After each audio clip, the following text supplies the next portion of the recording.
না Kaiser is no more. কারণটা কি? ফুচকা।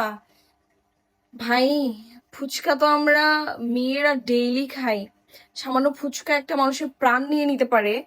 এই নিউজটা দেখার পর আমার তো পুরা মাথা, এখন বাজে রাত 2টা, আমি জাস্ট ফেসবুকে ঢুকে নিউজটা দেখে শকড হয়ে গেছি। এভাবে একটা সামান্য কারণে কারো জীবন চলে যাইতে পারে, এটা খুবই শোকাহত বিষয়। যদি সত্যি ওনার মৃত্যু হয়ে থাকে ফুড পয়জনিং বা ফুচকায় ব্যবহৃত যে টকটা হয়, সেই টকের মধ্যে মলের জীবাণু, মানে মানুষের বাথরুমের যে জীবাণুটা আছে সেইটা শনাক্ত হয়েছিল।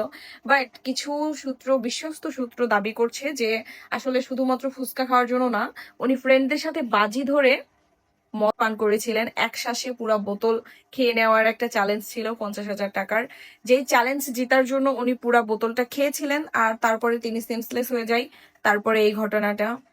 আই ডোন্ট নো যে আসলে কোন কারণে এই বিষয়টা এত তাড়াতাড়ি ঘটে গেল, বাট আসলে খুবই দুঃখজনক। যদি ফুচকা খাওয়ার কারণে হয়ে থাকে তাও দুঃখজনক। তাহলে আপনি আমি কতদিন বেঁচে থাকবো এইটার গ্যারান্টি তো নাই ভাই। আমরা সবাই বাইরে রাস্তায় ফুডকার্টের খাবার খাই, এটাতে আমরা এখন অভ্যস্ত হয়ে গেছি।